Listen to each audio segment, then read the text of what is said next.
दुनिया में बहुत से ऐसे साधु संत आए हुए हैं और इस संसार में बहुत से ऐसे गहन चिंतन करने वाले लोग हैं। मैं उन लोगों का अक्सर इस दुनिया को लेकर के एक ही सवाल और एक बहुत सटीक उत्तर रहा है कि इस दुनिया में हम आए क्यों हैं और हमारा क्या कर्तव्य होना चाहिए इस दुनिया में और हम किस जगह में फंस जाते हैं। हम जनरली उन लोगों का कहना ये होता है कि हम जनरली इन सभी चीज़ों जिसे कहते हैं कि मोक्ष की प्राप्ति करना, मोक्ष की प्राप्ति जीवित अवस्था में कहना मतलब मोक्ष वही हो जाता है जो मृत्यु के समय जो सभी बंधने छोड़ देता है। वो जीवित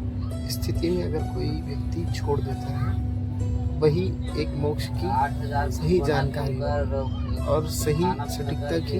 प्राप्ति होती है, जिसके लिए वो जानकार खुद भी हो सकता है। और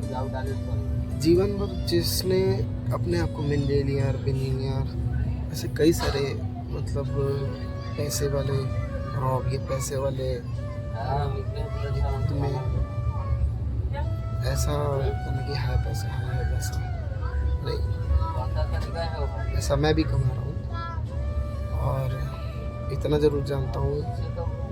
कि ये पैसा सब कुछ नहीं है। ये बात समझ जाना कि लोग ऐसे बोलते भी है ना कि पैसा ही सब कुछ है। नहीं, पैसा हो सकता है बहुत कुछ,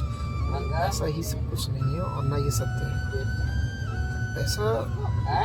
लगभग ये बोला जा सकता है कि पैसा हमारी ज़रूरतें पूरी कर सकता है और जो व्यक्ति आपको आपके साथ मात्र स्वार्थवश में जुड़ा होगा वो बिल्कुल आपके लिए वो पैसे से जुड़ा होगा, और जो निस्वार्थ है मतलब एक सच्चा प्रेम है वो नहीं। इसीलिए अक्सर कहा जाता है कि माँ पिता या ऐसे कई सारे रिश्ते जैसे पत्नी और बच्चे जो भी है कि और दोस्त, ये सभी का अधिकतम ये देखा जाता है कि जो घनिष्ठ होते हैं, जो बहुत अच्छे होते हैं, वो पैसे से नहीं जुड़ते हैं और जो पैसे दिखाते हैं पैसे से जुड़ते हैं। समझ जाना वो कहीं ना कहीं उनमें वो भाव नहीं हो सकती जो सत्य को प्रदर्शित करे।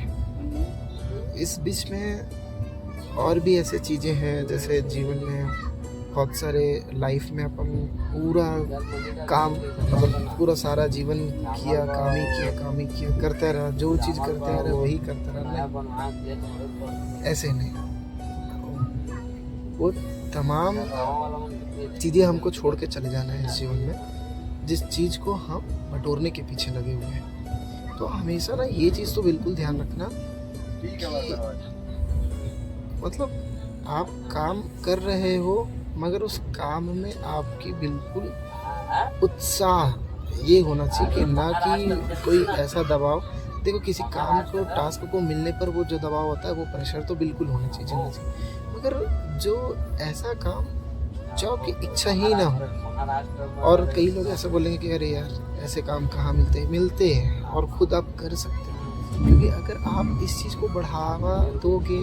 तो ऐसे कई सारे काम हैं जो फालतू के चल रहे वो दबने चालू हो जाएंगे। जब वो दबने चालू हो जाएंगे तो आप खुद भी ऊपर उठते चलोगे। तो कहीं ना कहीं हम भी उसको सपोर्ट कर जाते हैं, इसलिए हमसे होने वाला यही गलत काम हमारा ही दमन करता है। और इन बीच में हम देखते हैं कि कई सारे हमारे रिश्ते नाते हमसे क्या वास्ता रखते हैं, तो बिल्कुल बराबर कोई एक रिश्ता या अनेक रिश्ता आपसे जुड़ करके आपको ऊंचे से ऊंचा बनाए, उनको भी ऊंचे से ऊंचा बनाए, ना कि इस संसार में रह करके हमको संसार का सत्यानाश करना है। क्योंकि अगर कई सारे महान चिंतक और महान गहन चिंतक वो या संतों का कहना है कि संसार झूठा है, उनका ये कहना होता है कि संसार झूठी है। मैंने भी मृत्यु को बहुत करीब से देखा हुआ है और ये भी कह सकता हूँ कि ये बात बहुत सही है कि संसार ये लोग, क्योंकि जब वो मृत्यु सब सामने होती है तो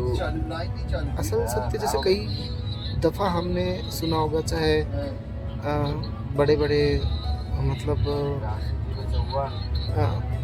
ग्रंथों की बात कर ले या मूवियों की बात कर ले या फिर कई जगह हमने ये सुना है कि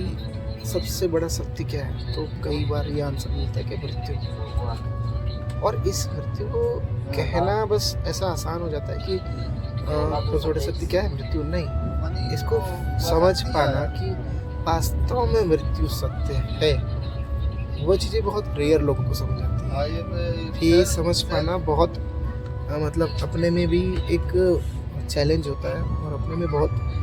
सही जानकारी के समीप पहुंचने वाली बात होती है। तो ये चीज़ मुझे समझ है, ये चीज़ जानकारी मुझे बिल्कुल है कि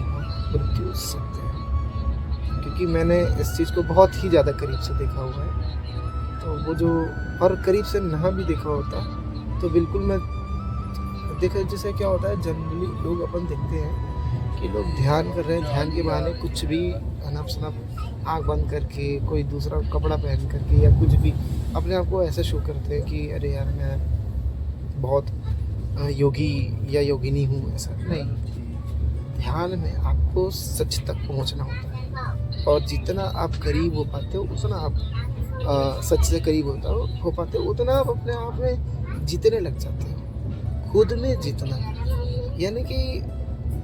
मैं हूँ तो मैं वास्तव में कौन हूँ और क्या हूँ, खुद को पाना, ये बहुत बड़ी बात होती है। ये बहुत सच में बहुत बड़ी बात होती है और इस बातों को समझने के लिए आसान नहीं है। कोई भी जो कह जाए कि अरे यार मैं समझता हूँ अपने आप को, अरे यार ये नहीं, ये समझ पाना भी बहुत बड़ी बात होती है कि हुआ है, मैं कौन हूँ, मुझे क्या करना है, मेरा दायित्व क्या है और सत्य क्या है। तो इस पीछे ना कि अभी जैसे कई सारे जगह हम देखते हैं अपन कि कई सारे मुझे ये बनना है, मुझे ये बनना है, बनो अच्छे से अच्छा बनो, अच्छे से अच्छा काम करो, सब चीज़ बनो। अगर त्याग का मतलब भी जैसे बताया जाता भी है कि आप नो डाउट आपके पास हो, आप करोड़ों के हकदार हो, आप बहुत ज़्यादा बड़े बड़े पैसे कमाते हो, बहुत अच्छी संपत्ति होगी आपकी, मगर जब छोड़ने की बात हो ना तो आपके अंदर में थोड़ा सा भी सिकंज ना हो कि अरे यार एक अलग सा रोना मत हो, अरे यार ये छीन गया, वो छीन गया, ये मेरा था, वो मेरा था। नहीं, ये त्याग की परिभाषा नहीं है। त्याग की परिभाषा तो यही होती है, आपके पास भले जब त्यागने की बात हो तो बिल्कुल हंसते हंसते त्याग तो भावना ही, त्याग की बात यही होती है, त्याग यही कहलाता है।